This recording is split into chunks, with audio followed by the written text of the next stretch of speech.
What's up, Dragon Slayers? Today's video is about gastroparesis and how insulin affects the liver. So let's continue our journey along the GI tract that we started in the last video.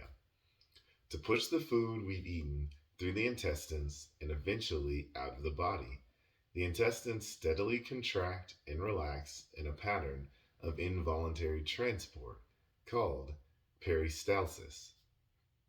Gastroparesis is a potentially serious complication, whereas the intestines and usually the stomach are paralyzed and unable to move food onward.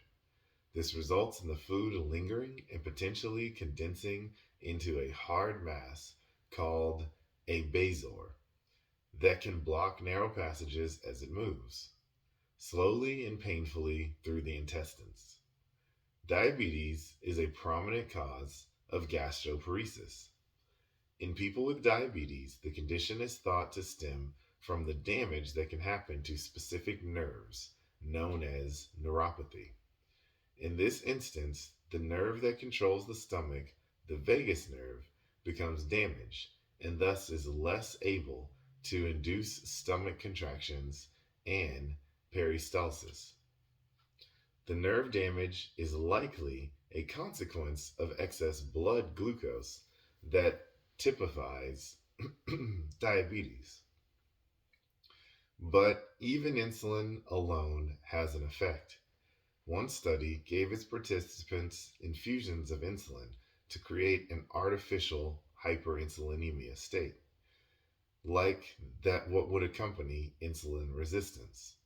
And the movement of food through their intestines was slowed by almost 40%. Interestingly, the gut and kidneys are common sites of attack when it comes to controlling glucose in the body, which affects insulin. Because blood insulin is so yoked to blood glucose, rising glucose pushes insulin up. It's interesting to note two classes of drugs that try to control glucose and insulin.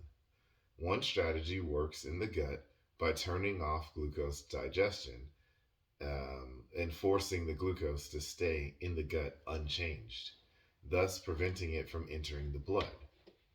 Unfortunately, the undigested glucose results in something called osmotic diarrhea, which is as unpleasant as it sounds.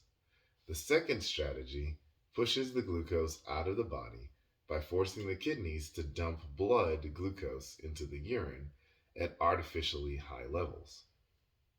Tragically, by pushing glucose into the urinary tract, the ever present bacteria there thrive in the midst of all the glucose, increasing one's rate of urinary tract infection.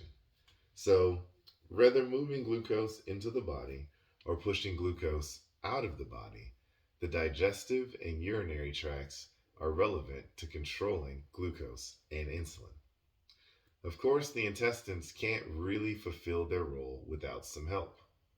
Acting alone, the intestines are basically a tube through which food and eventual waste moves through us, so they can only transport matter and absorb nutrients and water.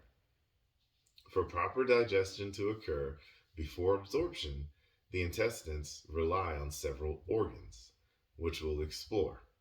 Insulin and the liver, for starters. If we were to rate the organs of the body by how much physiological processes they handle, the liver would be number one.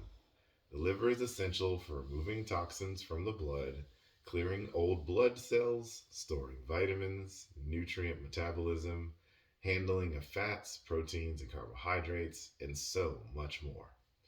The widespread involvement in so many critical processes may be partially why the liver has been such a focus of medical, even cultural attention. In Persian cultures, particularly in Iran, it is a common term of endearment to refer to a special someone as a jigar tala, or golden liver. People likely develop whole body insulin resistance without the liver being insulin resistant, and the liver may be one of the first organs to do so. When a healthy liver senses insulin in the blood, it will take in glucose, not to use right away, but rather to store backup energy for the body.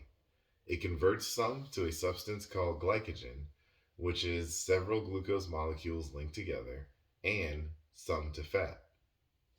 This lowers the amount of glucose in the blood, which helps lower insulin.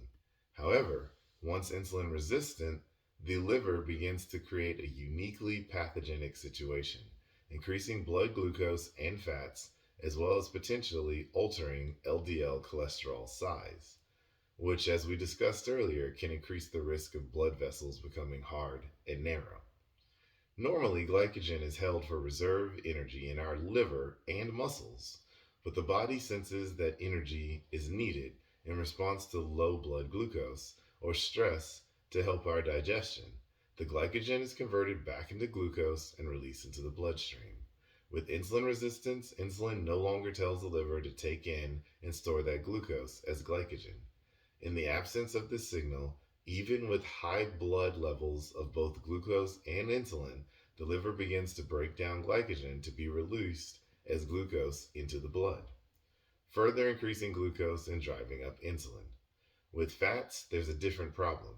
Remember, when insulin comes to a healthy liver, the liver readily takes excess glucose and converts it to fat. Some of this fat will be stored in the liver, and some will be passed into the blood, with a typical hyperinsulinemia that accompanies insulin resistance. This process is happening more often than normal. In other words, excess insulin signals to the liver to create excess fat. This scenario creates two potentially dangerous problems: hyperlipidemia and fatty liver disease. That's what I've got for you guys today. Don't forget to like and subscribe because it really helps the channel out. And remember, guys, that together, you and I will slay the dreaded diabetes dragon.